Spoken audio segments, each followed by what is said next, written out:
Daulat tuanku, daulat tuanku, daulat tuanku. Sekali lagi Sultan bertitah, dan kali ini amat mengejutkan kita semua. Ada kaitan dengan kes rasuah yang membabitkan pemimpin-pemimpin politik yang makan rasuah, kaki rasuah, tai rasuah dan sebagainya. Ampun tuanku, beribu-ribu ampun, sembah patik harap diampun.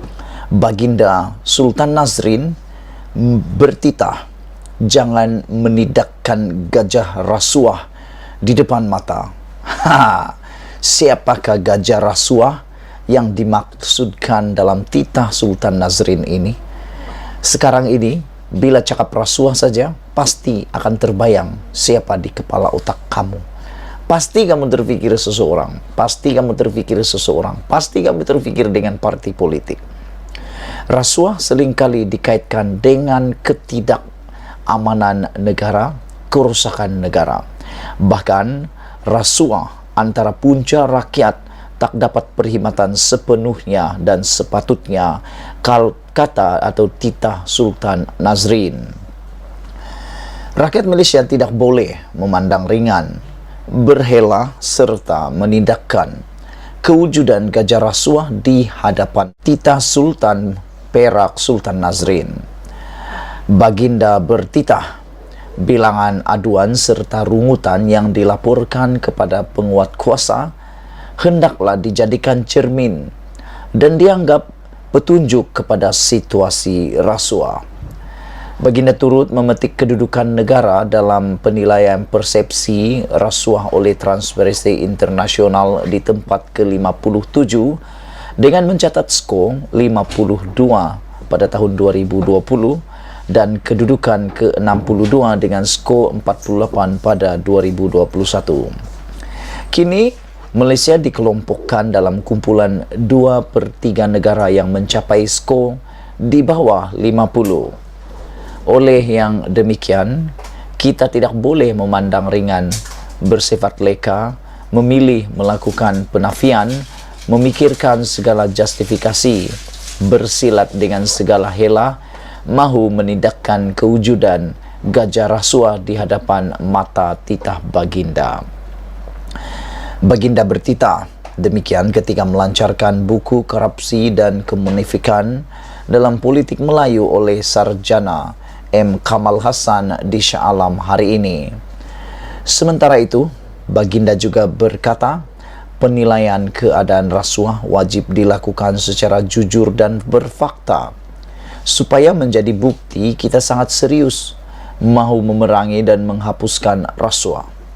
Kita wajib bersifat berani mengakui realiti sedang berlakunya amalan rasuah pada skala yang membahayakan. Berdasarkan berulang kali teguran yang terkandung dalam laporan Ketua Audit Negara dan pelbagai penemuan jawatan kuasa kira-kira wang negara titah Baginda lagi.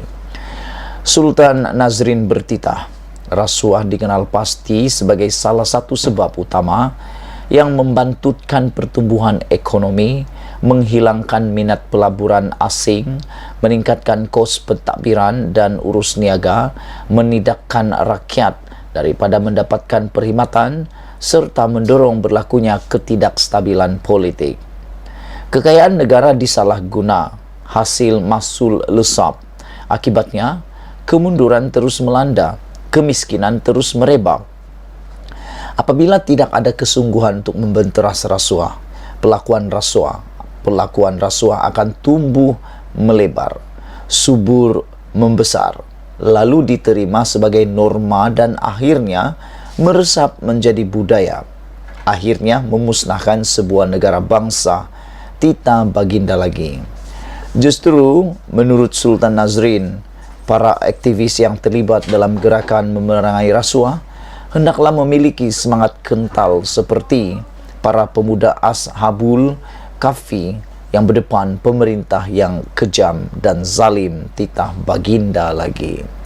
Saudara para penonton sekalian yang saya hormati, bercakap tentang titah Sultan Perak Sultan Nazrin Shah ini, beliau mengatakan jangan menidakkan gajah rasuah di depan mata. Gajah seringkali dikaitkan dengan raja. Raja yang gagah. Walau bagaimanapun di dalam apa yang dikatakan oleh Sultan Nazrin ini, beliau merujuk gajah Rasuah. Beliau sedang merujuk kepada sekelompok gajah Raja Rasuah. Siapakah Raja Rasuah yang terkenal di Malaysia? Siapakah pemimpin-pemimpin parti-parti politik yang menjadi gajah rasuah di Malaysia ini? Harus kita tahu dan harus kita ambil berat. Seperti yang dititahkan oleh Sultan Nazrin, perkara ini tidak boleh ditutup mata, tidak boleh kita leka, kerana sekiranya rasuah yang ada di depan mata dengan bilangan aduan serta rungutan yang dilaporkan menjadi cermin kepada betapa seriusnya rasuah berlaku di Malaysia. Dengan kita memandang ringan, bersifat leka, ini akan menyebabkan negara kita akan kerugian besar. Bersifat leka, memilih melakukan penafian, memikirkan segala justifikasi, bersilat dengan segala hela, mau menindakkan kewujudan rasuah, itu perbuatan yang sangat-sangat tidak elok. Sementara itu, kita juga harus bersifat berani mengakui realiti sedang berlaku dalam negara kita, dalam persekitaran kita, bahwa rasuah sudah semakin membahayakan. Bahkan ada teguran-teguran luar biasa daripada ketua-ketua audit negara dan jawatan kuasa kira-kira negara berkaitan dengan rasuah. Saudara para penonton sekalian, sekiranya rasuah ini terus berleluasa dalam negara kita, salah satu sebab utama yang membantutkan pertumbuhan negara ialah rasuah. Ini juga akan menghilangkan minat pelaburan asing, meningkatkan kos pentadbiran dan urus niaga, menidakkan rakyat daripada mendapatkan perkhidmatan terbaik, serta mendorong berlakunya ketidakstabilan politik. Saudara penonton, selain daripada itu, rasuah juga menyebabkan kekayaan negara disalahguna. Kekayaan yang sepatutnya sampai kepada rakyat, akhirnya tidak sampai kepada rakyat. Kalau sampai pun, tidak sampai ke mana. Sepatutnya yang sampai 100 juta, tapi yang sampai hanya 50 juta. Hasil masul lesap, akibatnya negara terus mundur dan negara akan kerugian dan kemiskinan terus merebak di seluruh negara. Apabila tidak ada kesungguhan untuk membentar rasa rasuah, pelakuan rasuah akan tumbuh melebar, subur membesar, lalu diterima sebagai norma dan akhirnya meresap dalam budaya. Inilah yang akan memusnahkan sebuah negara. Saudara-saudara sekalian, kita harus menyokong titah Sultan Perak ini, yaitu jangan sekali-kali menidakkan rasuah yang sedang membarah dalam negara kita. Malaysia kita punya, kita jaga sama-sama. Cintai Malaysiaku. Kita jumpa lagi. Bye-bye.